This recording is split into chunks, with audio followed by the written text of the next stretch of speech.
Hello, and welcome to the Soul of Innovation podcast. I am the host, Thomas Anglero, and my mission for this podcast is to share with you those private thoughts and reflections that I have being one of the top keynote speakers around the world on technology, motivation, and innovation. I hope you truly enjoy all the lessons I share, all the dots I connect that sometimes are just really difficult to get out, but it's all for you. I truly hope you enjoy this episode.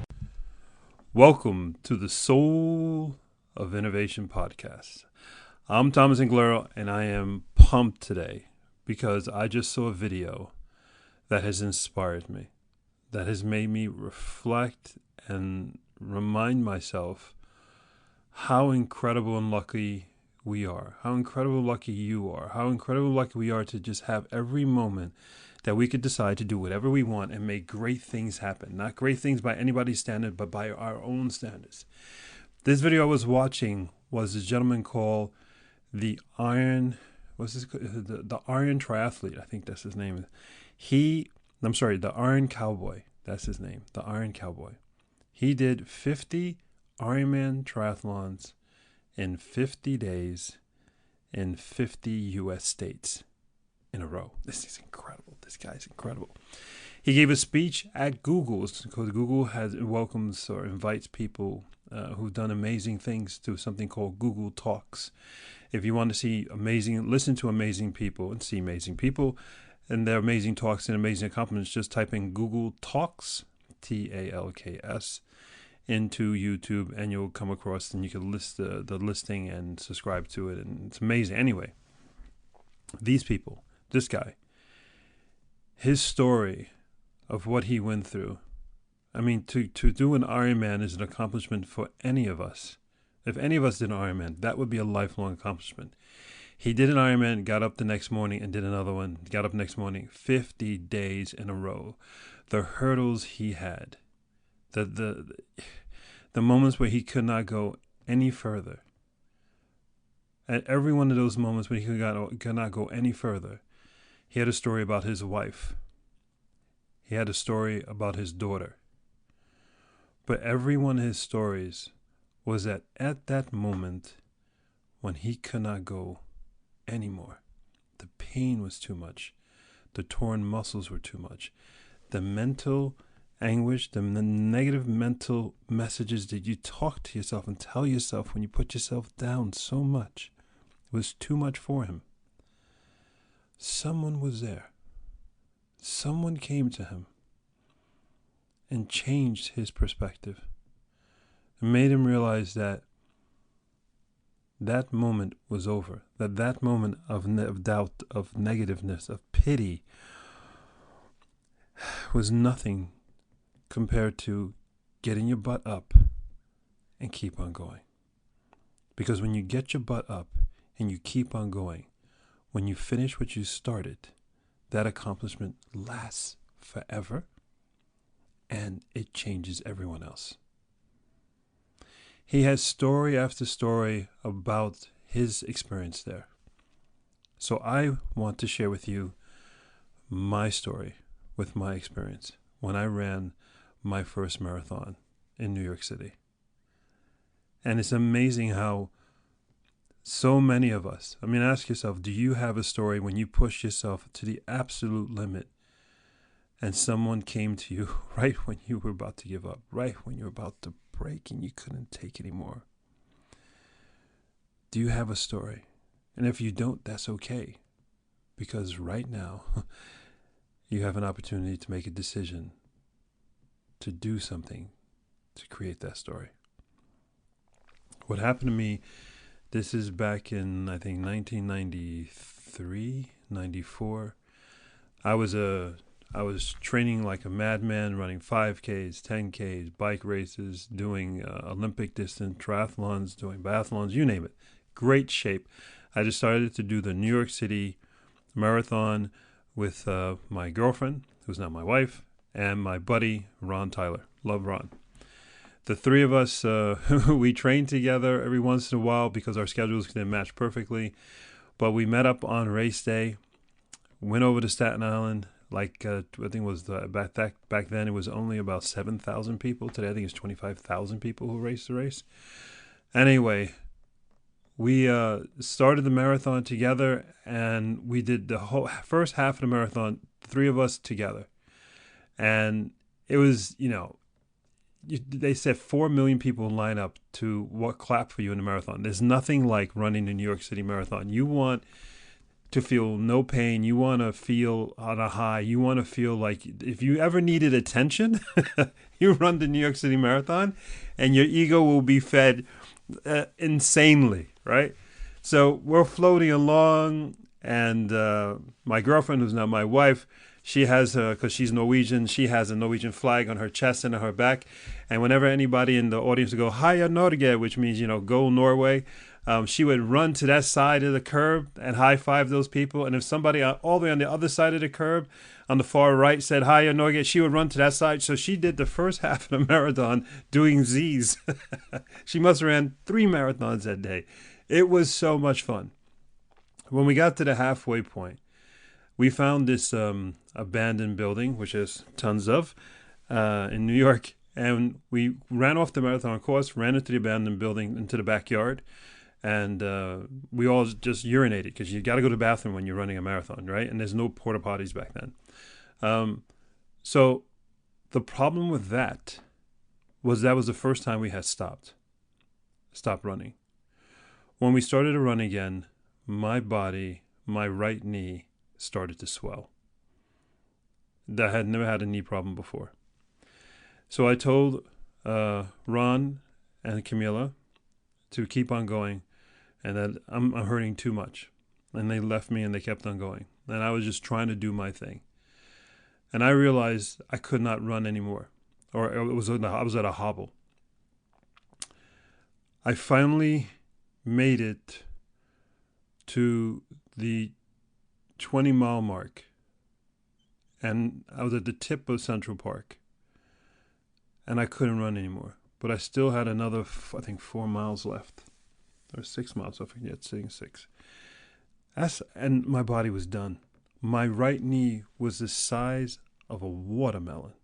I am not exaggerating. I looked down and I said, how can my skin possibly stretch this much? I can't lift my leg.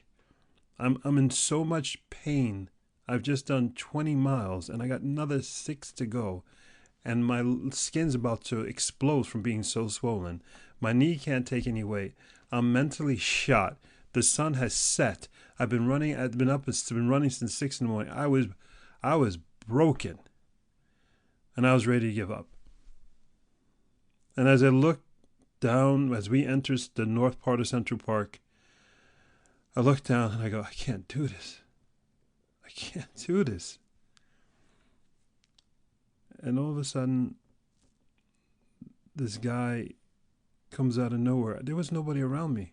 I'm telling you, I was in an abandoned part of the northern part of Central Park. There were no crowds or anything. It was too late in the day. I had taken too long to run. People had gone home. Nobody was there to cheer.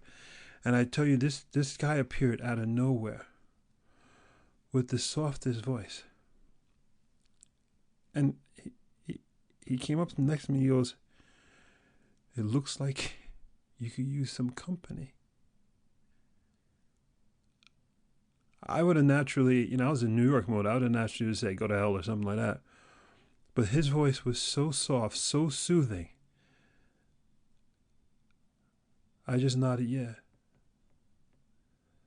And he just kept on talking to me as we slowly began to walk. Slowly started moving again. And he kept me company, I think, for over 2 hours. He did all the talking. But his words, his energy was flowing through me. He kept me going. When we got to about 100 meters from the finish line, the 100 meters before the finish line, it was a downhill to the finish line. I turned to him and he said, "You got this."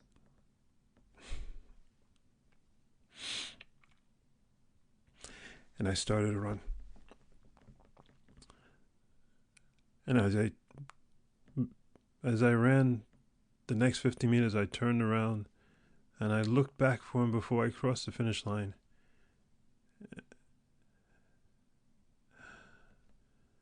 And he was gone. And I finished my first marathon.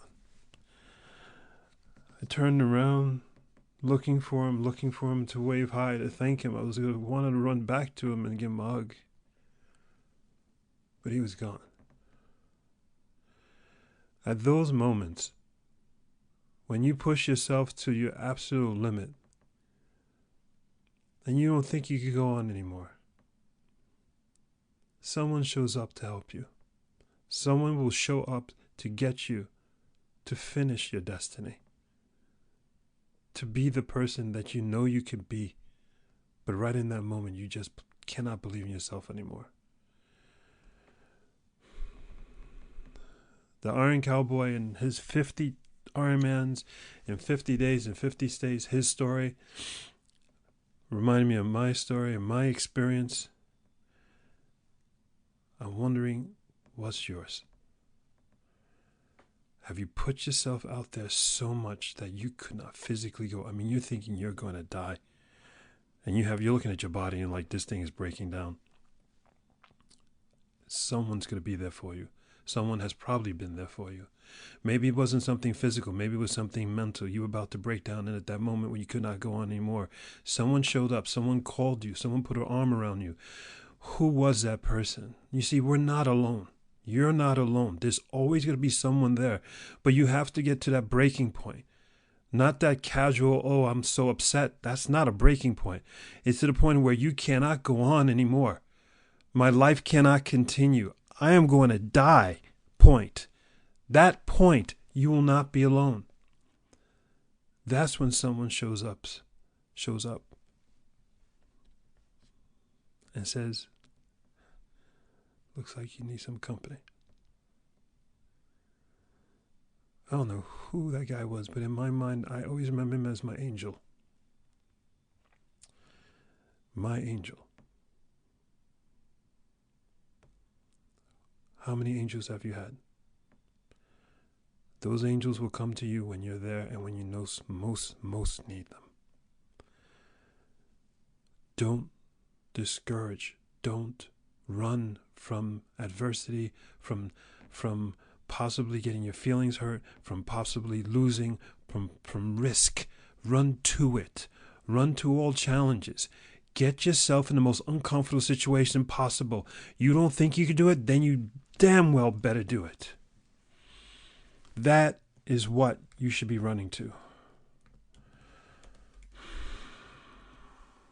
You want those moments. Because in that moment when you're going to break, someone will show up for you. And you realize you've never been alone. That you're always being taken care of.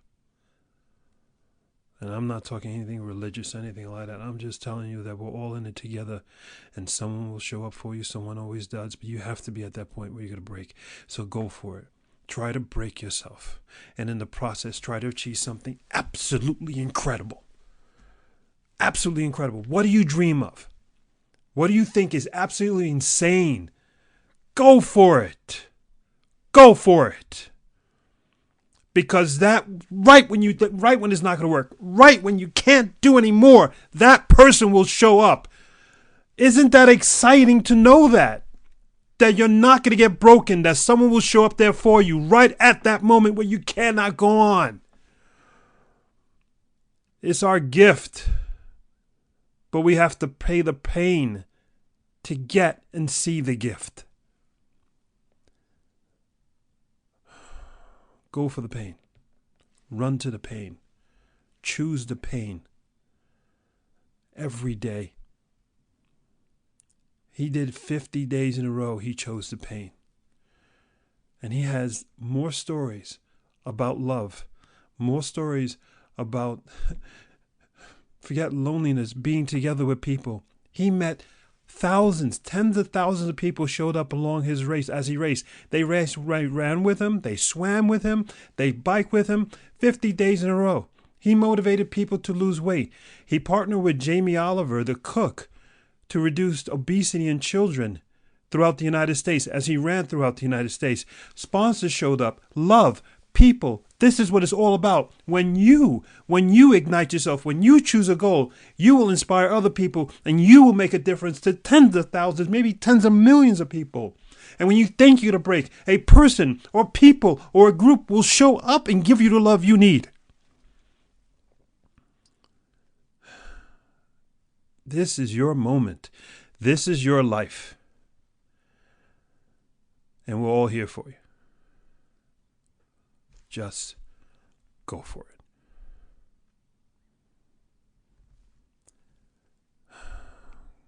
Go forward and spread beauty and light.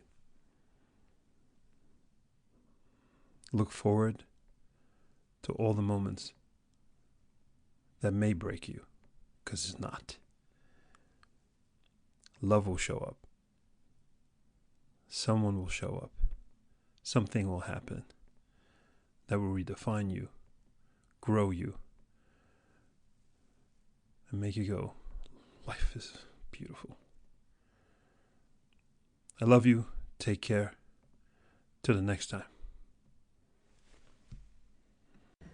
Thank you for listening to that episode. If you want to contact me, you can contact me on my website at englero.com, and you can also subscribe to the newsletter. Or you can find me anywhere on social media with Facebook, YouTube, Instagram, and Twitter. Thank you so much, and I hope to hear from you very soon.